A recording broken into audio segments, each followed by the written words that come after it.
Welcome.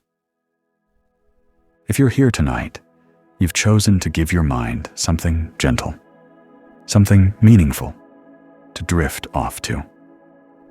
This is not just a book summary. It's a soft, spoken journey through the timeless lessons of atomic habits paraphrased in a peaceful rhythm, designed to help you fall asleep while still learning something that may quietly shape your life.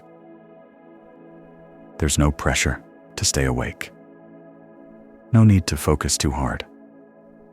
Just let the words flow over you, like a stream at night, steady and calm. We'll explore how tiny habits, the ones almost too small to notice, can create powerful, lasting transformation. You don't have to do anything. Just breathe, relax, and let yourself be carried by the story of small changes leading to big results. So, whenever you're ready, close your eyes and let us begin. We often believe that big change needs big action. But James Clear starts his book with a gentle challenge to that idea. He tells us that real transformation doesn't come from dramatic overhauls or sudden motivation. Instead, it comes from something so small, it's almost invisible. Tiny habits. He calls them atomic habits, like atoms. They are incredibly small, but also incredibly powerful. A tiny shift, done repeatedly, shapes who you become. Let's take a deep breath and begin. The power of 1% improvement. Imagine improving by just 1% each day. Just 1%. It doesn't feel like much, almost nothing. But if you improve by 1% every single day for a year, you'll be 37 times better than when you started. That's the quiet power of compound growth. James Clear compares it to an airplane changing direction by just a few degrees. It might seem like nothing at takeoff, but by the time it lands, it's in a completely different country. Tiny shifts, big results. But the opposite is also true. If you get 1% worse every day through neglect, distraction, or bad habits, you spiral downward slowly until you wonder how you got so far from where you wanted to be. So the question isn't, will I make massive changes today? It's, what tiny step will I repeat today, and tomorrow, and the next day? Identity over goals. Most people try to change by setting goals. I want to lose weight. I want to write a book. I want to be more focused. But goals alone don't change who you are. They just focus on the outcome. James Clear suggests something radical. Don't start with goals. Start with identity. Instead of saying, I want to run a marathon, you say, I am becoming a runner. Instead of, I want to read 50 books, you say, I am a reader. Each tiny habit becomes a vote for the type of person you want to become. Every time you write a paragraph, you're voting, I am a writer. Every time you meditate, you're voting, I am calm and mindful. Eventually, your habits form your identity, and your identity shapes your behavior. So the journey begins not with massive change, but with small, repeated action that quietly whispers, this is who I am now. Habits are the compound interest of self-improvement. You don't notice habits right away. That's why they're powerful and dangerous. Good habits don't reward you immediately. You might go to the gym 3 times and see no change. You might write for a week and feel like you're going nowhere. But under the surface, something is growing, quietly, slowly. Clear calls this the plateau of latent potential, the place where progress is happening, but you can't see it yet. It's like heating an ice cube. You go from 25 degrees to 26, 27, 28. Nothing happens. But the moment you hit 32 degrees, it starts to melt. All those degrees before that, they mattered. They built up pressure, momentum. You just didn't see it. The same is true for habits. They're invisible for a while, then suddenly something changes. And what looked like an overnight success was actually 100 invisible steps. Systems goals. Goals are about results. Systems are about process.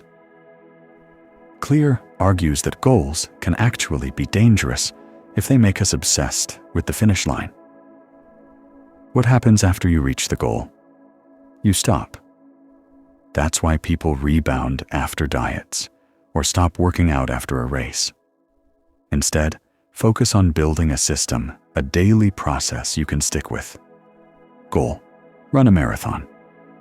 System: run 20 minutes every morning. Goal: write a book. System: write 300 words per day. Goal: get organized. System: tidy for 10 minutes every night. Systems create rhythm. Habits are just systems we've internalized. They're no longer something we try to do. They're just what we do. Habits form through a loop. Cue, craving, response, reward. James Clear breaks down the habit cycle into 4 parts. 1. Cue. Something triggers your brain. It could be a time of day, a feeling, a place. 2.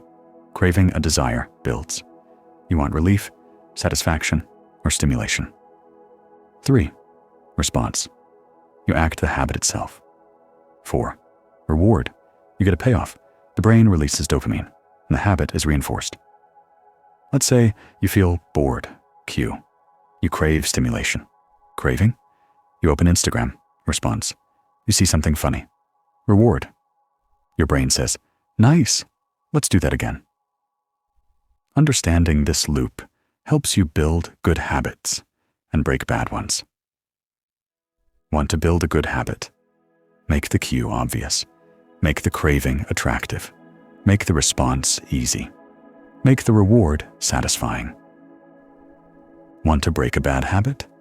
Do the opposite, make it invisible, unattractive, difficult, and unsatisfying. Simple, but powerful. Let's continue our journey into the world of small changes and how they shape everything. In the first part, we explored how habits shape identity and how small improvements compound into massive change over time.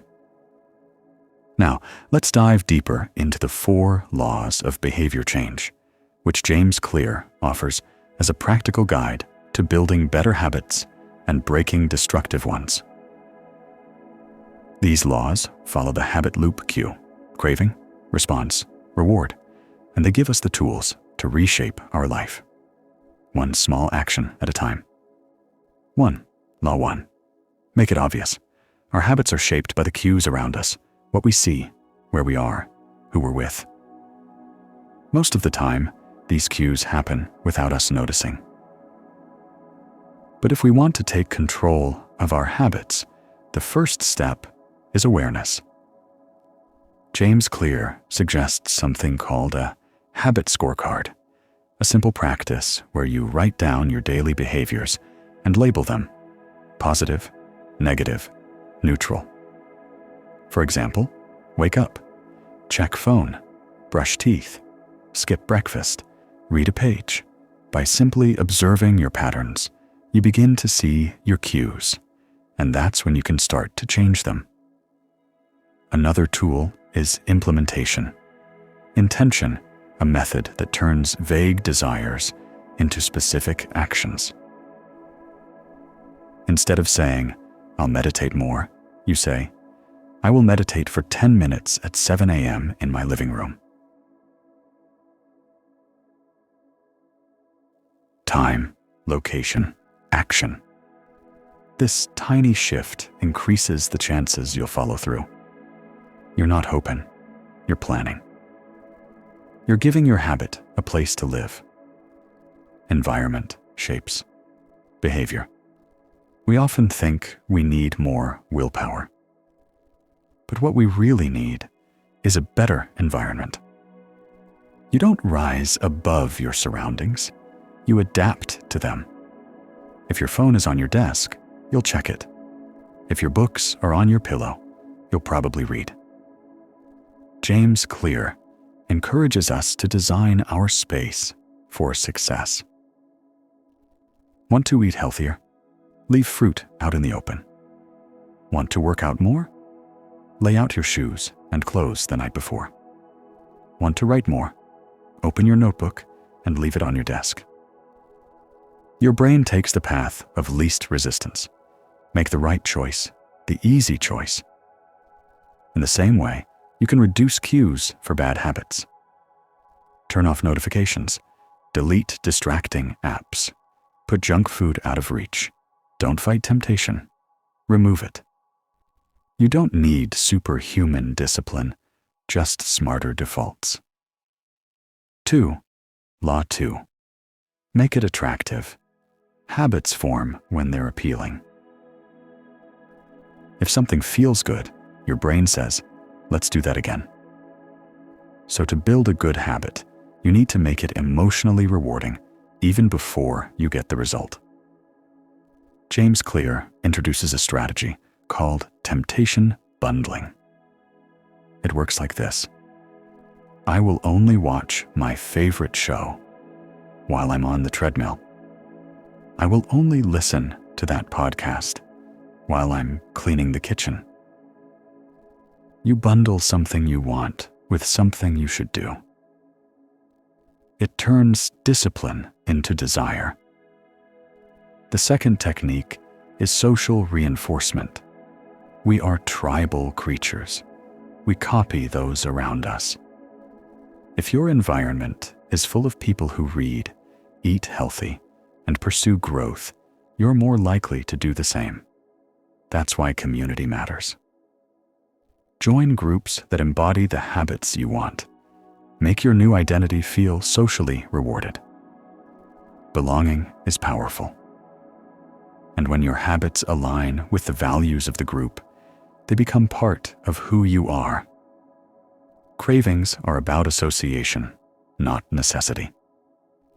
When we crave a cigarette, we're not craving the nicotine. We're craving the feeling, the stimulation, the relief, the moment of pause. Habits are built on emotional association. So if you want to build a good habit, link it to a positive emotion. Celebrate the action, even before the reward arrives. Smile after you finish your jog. Say out loud, I'm proud of myself, after writing a page. It might feel silly, but your brain listens. It starts to pair the action with a good feeling. And that feeling becomes your craving. The role of dopamine. Clear reminds us that dopamine spikes before the reward. We feel anticipation, excitement, motivation, even before we act. This means habits are often driven not by results, but by the expectation of results. That's why making your habit attractive is so important. Make it enjoyable. Make it satisfying. Make it something your brain looks forward to. Even if the action is small, the emotional hook is everything. We've already learned that small habits are the seeds of massive change, and that the invisible structure of our lives, the cues, the environment, the identity we believe in, shapes our destiny. Now we move into the third principle of lasting habit change, the principle of ease. James Clear makes a bold claim. If a habit feels hard, you probably won't stick to it. Not because you're weak, not because you lack willpower, but because friction wins. The brain is wired to conserve energy. It will always default to the path of least resistance. This is why the third law is so important. Make it easy. There's a myth that success comes from grinding harder, pushing yourself, forcing motivation. But in truth, success comes from reducing the friction between you and the action. You don't need to run 5 miles on day 1. You need to put on your shoes and step outside. You don't need to write 10 pages. You just need to open the document and type a sentence. That's how Clear introduces the idea of the 2-minute rule. When you're starting a new habit, scale it down to the first 2 minutes. Want to read more? Start with reading 1 page. Want to work out? Start by doing 1 push-up. Want to meditate? Sit quietly for 1 minute. These gateway habits are rituals, small beginnings that prime your brain. Once you begin, momentum takes over. It's easier to keep going than to start. And more importantly, it builds a rhythm, a new neural pathway, a new identity. The truth is, habits aren't about the intensity of one act. They're about the consistency of small actions over time. James Clear compares habits to compound interest, tiny behaviors that, when repeated daily, snowball into powerful results. So the focus should always be on making habits repeatable, not heroic. Anyone can do something impressive once. But who are you when it's boring? When no one is watching? When it's just you and the system you've built? Clear emphasizes the importance of reducing friction in your environment. If your guitar is in the closet, you won't practice. If the TV remote is on the table, you'll watch more. If your phone is next to your bed, you'll scroll. So change your space. Put your cues where you see them. Make the desired action the easy action. That's not cheating. That's being smart. Imagine designing your life like a track for a marble to roll down. You want to remove bumps, corners, distractions. You want to guide your energy effortlessly toward who you want to become. There's also the idea of automation. When you automate a habit, by scheduling it, batching it, or tying it to a routine, you remove decision fatigue. You no longer ask, "Should I do this today?" It becomes part of the rhythm of your day, like brushing your teeth or locking your door. That's why James Clear advocates habit stacking. You take a habit you already do, like making coffee, and pair it with a new one. After I brew my coffee, I will read 1 paragraph. After I take off my shoes, I will stretch for 30 seconds. You're piggybacking on existing momentum. The habit doesn't have to live alone. It becomes part of a chain. This makes habits feel natural, integrated, easy. And that's the real secret. The easier it is to do, the more likely you are to do it again, and again, and again, until it becomes who you are, until it's automatic. And once that switch flips, once your new habit stops being an effort and starts being part of your identity, you no longer chase motivation. You simply live the habit. So the goal isn't perfection. It's repetition. You don't need to be amazing today. You just need to show up over and over and trust that each small action is rewriting your future. Now we move into the 4th law, a law that often gets overlooked, but might be the most powerful of all. To make a habit last, to truly embed it into the foundation of who you are, the behavior must feel good. That's it. It must be satisfying. We're often told that self-improvement is about sacrifice, about pushing through discomfort, about struggling until it pays off. But the truth is, humans are wired to repeat what feels rewarding, and we abandon what feels unpleasant, no matter how good it is for us. This is where many habits fail. The results of good habits are often delayed. Eat healthy today. You won't see a difference tomorrow. save money this month. You won't be rich next week. Meditate every morning. But the silence feels empty at first. The brain, however, is not designed to wait. It wants a payoff, a small win, a signal that says, yes, that was worth doing. So if we want to build better habits, we need to create rewards now, not just later. James Clear recommends celebrating the behavior itself. When you complete a habit, acknowledge it, mark it, smile, breathe, say something encouraging to yourself, even silently. That's like me, or I show up for myself, or simply, done. These quiet affirmations may seem small, but they send a powerful message to the brain. This is who I am. This is what I do. And it feels good. One way to reinforce this is through visual tracking, like checking off a calendar or logging your progress. Each time you mark an X or record a completed habit, it creates a small burst of satisfaction. It's not about the result. It's about seeing the streak, a growing chain of effort, a visual cue that you are consistent, that you are becoming. Over time, that chain becomes something you don't want to break. And that's where discipline transforms into momentum. There's a simple rule for this. Never miss twice.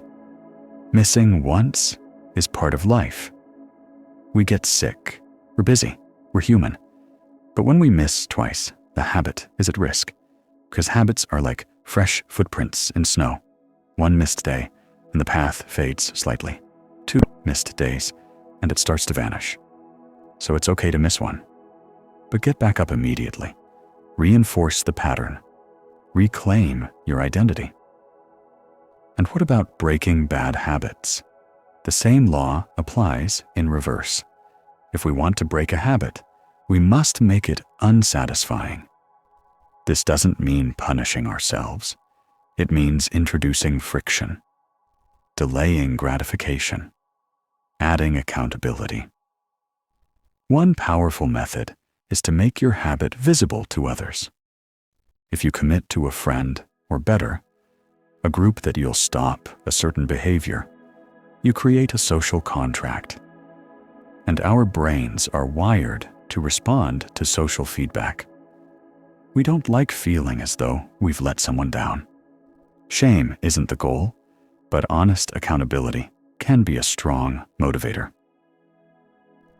Another option is to associate the bad habit with a cost. Not necessarily money, though that works, but a mental or emotional cost. For example, if scrolling on your phone first thing in the morning leaves you feeling distracted, bring that awareness into the moment. Ask yourself, do I like who I am after doing this? Over time, you may begin to link the habit with a feeling of disappointment rather than pleasure. That subtle shift in emotion can begin to rewire your cravings. And here's where it all comes together. These 4 laws make it obvious, make it attractive, make it easy, make it satisfying aren't rigid steps.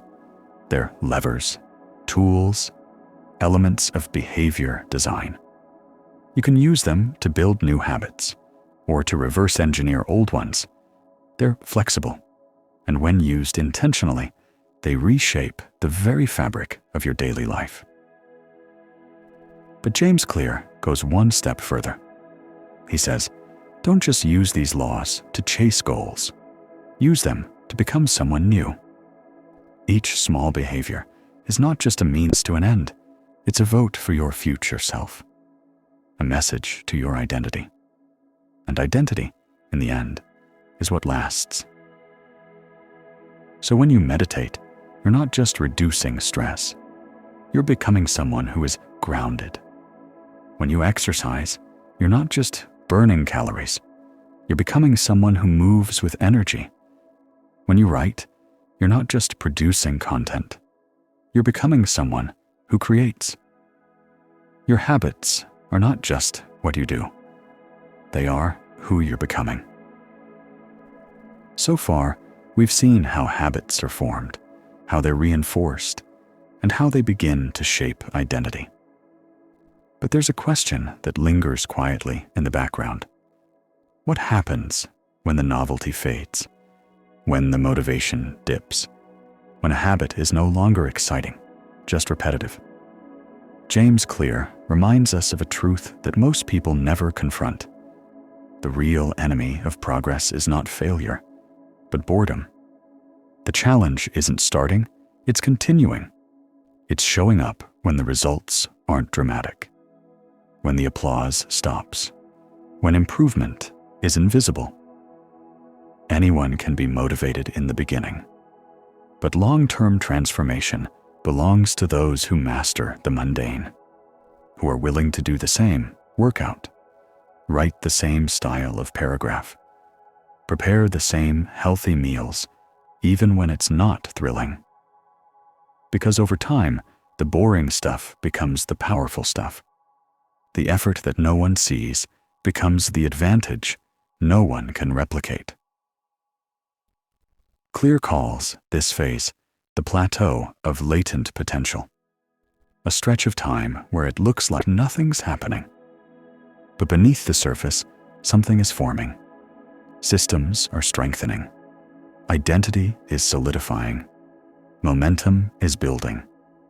This is the critical space because most people quit here. They assume the lack of visible progress means the habit isn't working.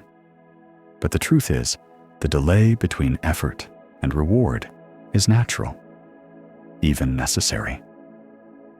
Like a block of ice sitting at 31 degrees, you can't see anything happening. Then one more degree, 32, and everything shifts. It melts. The buildup mattered. You just didn't see it. So how do we endure the plateau? How do we keep going when there's no applause? Clear offers two answers. First, fall in love with the process. Not the goal, not the image of success, but the rhythm of daily execution. Learn to enjoy the repetition, the routine, the ritual. Let mastery itself be the reward.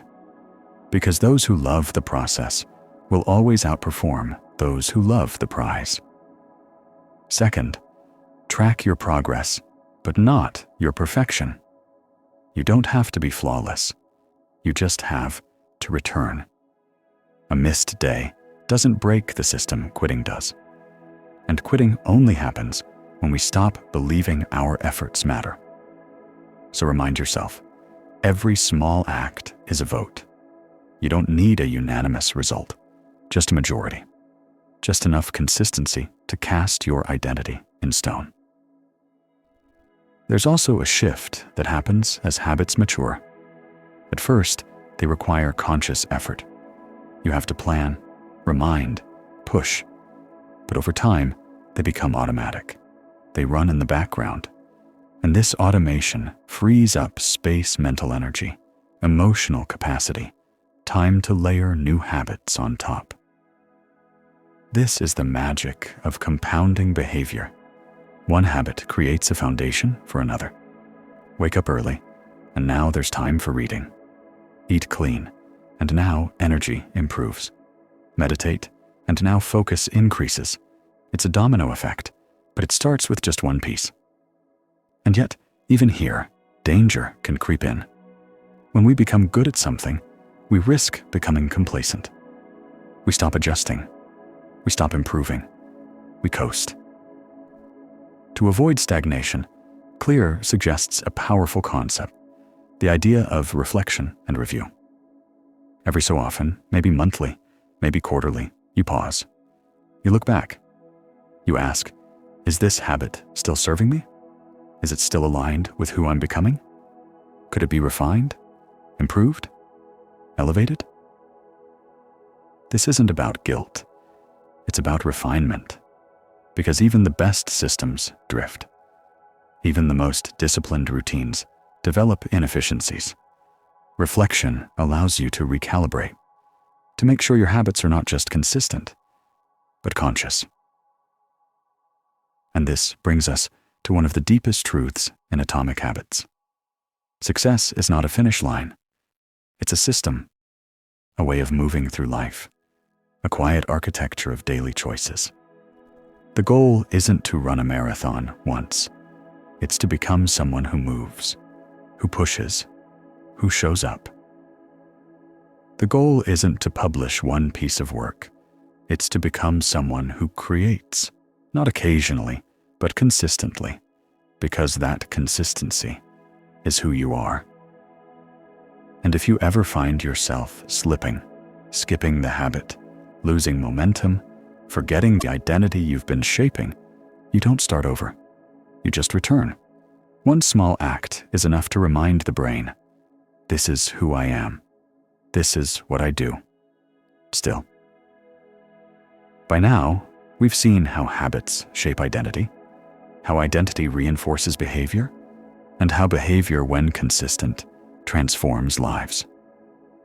But there's a danger here too. A subtle trap that can form once habits become ingrained. Once you become known for a certain behavior, disciplined, productive, focused, it's easy to confuse the habit with the identity. To cling to the behavior, even when it no longer serves your growth. James Clear introduces an important distinction. Habits are tools, not trophies. They're not meant to be worshipped. They're meant to be adjusted, refined, or even replaced as your goals evolve. The danger arises when the habit becomes rigid, when we continue doing something simply because it once worked, not because it still serves who we are becoming. Take the example of an athlete. At first, training is about growth. Then it becomes routine. Then, sometimes, it becomes a box to check, even when the body is telling them to rest, or shift, or change. The same can happen with any habit. Writing, meditation, reading, working. If you don't pause to reflect, your system can trap you. Discipline becomes dogma, and growth slows. So how do we avoid this? Clear suggests staying humble, curious, willing to re-examine even the habits that brought you success. Every so often, zoom out. Ask yourself, is this still aligned with my values? Is it still helping me evolve? Or am I doing it just because I've always done it? That's where adaptability comes in. True mastery isn't rigid. It's fluid. It grows as you grow. It asks new questions. It reshapes old routines. One tool Clear offers here is the idea of feedback loops.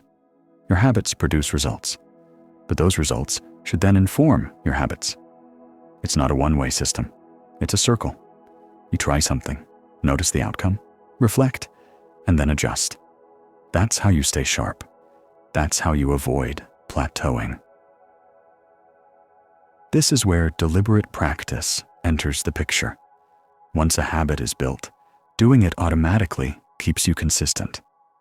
But to improve, to grow sharper, faster, deeper, you need conscious effort. You need challenge, stretch, strain. Not overwhelming, but enough to move the edge forward. Take a writer. Once the habit of daily writing is solid, improvement doesn't come from writing more. It comes from rewriting more thoughtfully, studying the craft, experimenting with new forms. The same applies to fitness, learning, creativity. Once the routine is stable, evolution requires precision.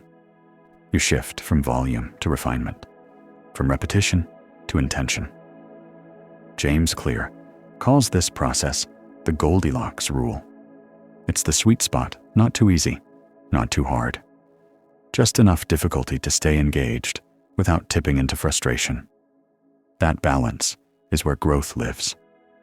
And that balance constantly shifts as you improve. This is why awareness matters so deeply. Habits are powerful because they become automatic. But that automation can also lead to blind spots. Periodic self-awareness, quiet reflection, honest evaluation is what keeps the system alive. And beneath all of this lies identity. Because at every stage of habit formation, you're shaping a belief about yourself. If you show up to the gym every morning, even for 10 minutes, you're not just building muscle, you're proving to yourself, I'm someone who honors my body. If you sit down to write each night, even if the words are messy, you're whispering, I am a person who creates. If you make your bed, read a page, eat mindfully, listen attentively, these are not just actions. They're quiet declarations of who you are. And over time, that belief becomes reality. This is the hidden force behind all behavior change. You're not just changing your schedule, you're changing your self-image. And once that image takes root, everything else becomes easier. Habits no longer feel like effort. They feel like alignment. They're not something you do, they're something you express, a reflection of who you are. But even here, clear urges caution. Don't fall in love with the image. Stay open to change. Sometimes growth means letting go of old identities. Sometimes the bravest habit is releasing the version of yourself you worked so hard to build because something deeper is calling. In this way, habits are not the end. They're the path, the bridge between who you are today and who you're still becoming.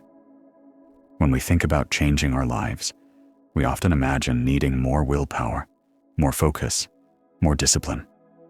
But James Clear offers a different path, one built not on force, but on design.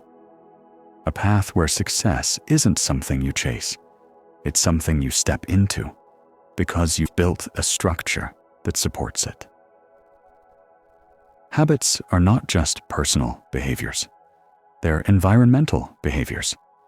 The spaces we live in, the people we surround ourselves with, the defaults we set, all of these shape what we do, even more than we realize. That's why changing your habits often begins with changing your surroundings. A cluttered space creates a cluttered mind. A phone next to your bed leads to scrolling. A fridge stocked with soda leads to drinking it. You don't need to resist these things. You need to rearrange the triggers. You make what you want to do easy and visible, and you make what you want to avoid harder, less convenient, slightly out of reach.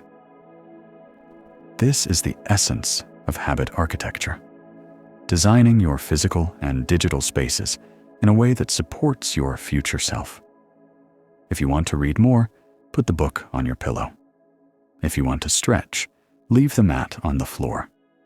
If you want to write, open your laptop to a blank page the night before. Small design cues like these remove the burden of decision-making. They lower the resistance that derails us. And over time, they create a life that nudges you quietly, gently in the direction you've chosen. Clear also emphasizes the power of anchoring habits to time and place. A habit with no anchor is just a hope, but a habit with a cue tied to a moment or a location becomes automatic. You wake up and you meditate.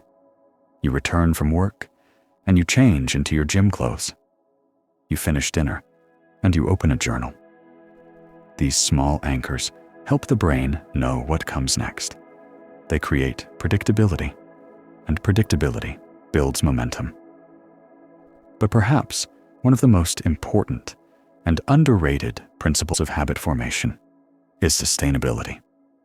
A habit only matters if you can keep doing it. So many people fall into the trap of chasing intensity, running 10 miles on the first day, journaling 10 pages, reading a whole book in one sitting, only to burn out and quit. What really matters is the ability to keep going, to keep the chain alive. Consistency beats intensity. Always. And to stay consistent, your habits must remain realistic, achievable, repeatable. You don't have to be the best. You just have to be there. That's why Clear always returns to the value of starting small. One push-up, one paragraph, one breath, one decision. These small acts carry extraordinary power because they're sustainable. And sustainability builds trust. Trust in yourself. Trust in your system. And trust that, over time, the compound effect will take hold. Because it always does. Small improvements, repeated daily, create invisible gains. At first, they're hard to notice. Then they become impossible to ignore. They shape your identity. They shape your outcomes. They shape your life. And yet, none of this is about being perfect. It's not about never missing a day or always feeling motivated. It's about recognizing that habits are tools. Tools for becoming. Tools for alignment. Tools for remembering who you want to be, even when the world pulls you in another direction. Clear reminds us that every action we take is a vote, not for who we are today, but for who we want to become. You don't need to win every vote. You just need to cast enough of them in the right direction. Over time, the body listens, the mind adjusts, the identity takes hold. And then, you're no longer trying to change. You've already changed. You've become someone who reads, someone who writes, someone who moves with energy, speaks with calm, thinks with clarity. Someone who shows up quietly, steadily, repeatedly. And in the end, this is what Atomic Habits is really about. Not just self-improvement, not just better routines, but designing a life that makes becoming the best version of yourself inevitable. As we come to the end of this journey, James Clear leaves us with a message, both simple and powerful. You do not rise to the level of your goals. You fall to the level of your systems. Goals are useful for direction. They give us a horizon to move toward, but they're not what create change. The real transformation happens in the small, daily choices, in the invisible actions, in the quiet systems that run beneath the surface of your life. This is where your future is built. So, how do we build systems that serve us, systems that shape our identity and sustain our momentum? It begins with self-awareness. You cannot improve what you do not understand. That's why it's important to notice your existing patterns without judgment, to observe your habits the way a scientist observes data. What triggers your actions? What times of day are you most focused? What environments bring out your best or worst? When you start seeing your life as a system, you stop blaming yourself and start adjusting the structure. From this clarity, you can begin the quiet work of redesign. If something isn't working, make it easier. If something is draining you, remove friction. If something brings energy, amplify it. Small tweaks to your space, your routines, your inputs can create large changes in your output. You don't need a massive overhaul, just the right nudge at the right point in the system. But beyond systems and cues and strategies, there's something deeper at the heart of all habit change: identity. Because ultimately, every habit you build is a reflection of who you believe you are, and every time you repeat a behavior, you reinforce that belief. When you write each day, you become a writer. When you train regularly, you become an athlete. When you meditate, even briefly, you become a calm person. You don't have to fake it. You just have to practice it. Small wins accumulate. Tiny actions become evidence. And over time, your habits stop being something you do. They become part of who you are. Identity-based habits are powerful because they are self-sustaining. You no longer have to push yourself to do something that aligns with your sense of self. The behavior flows naturally from who you are. You're not pretending to be someone else. You're just revealing who you've always wanted to be, one tiny action at a time. But this process isn't perfect. There will be setbacks, days you miss, moments of doubt. Clear reminds us that perfection is not the goal. Progress is. The goal is never zero. If you miss one day, return the next. If you slip, forgive quickly. Because what breaks progress isn't the mistake, it's the story we tell ourselves afterward. Don't let a slip become a spiral. Don't let a missed day become a missed week. Just return, recenter, restart. This philosophy, gentle, forgiving, and persistent, is what gives atomic habits their quiet strength. There's no deadline to your growth, no finish line to your becoming. Just an unfolding, a deepening, a long journey made of small steps repeated over time. And the most beautiful part? It's never too late to begin. No matter your age, your past, your story today is always a chance to cast a vote for who you want to be, to make one tiny shift toward the future you imagine, to set the system in motion. You don't have to wait until Monday or January or some imaginary milestone. You can begin now with one tiny habit. So ask yourself not, what do I want to achieve, but who do I want to become? Then let every habit, no matter how small, be a step in that direction. Because that's how change happens. Slowly, invisibly. Then all at once. Not by chasing perfection, but by practicing consistency. Not by setting goals, but by building systems. Not by fighting who you are, but by becoming who you already are underneath.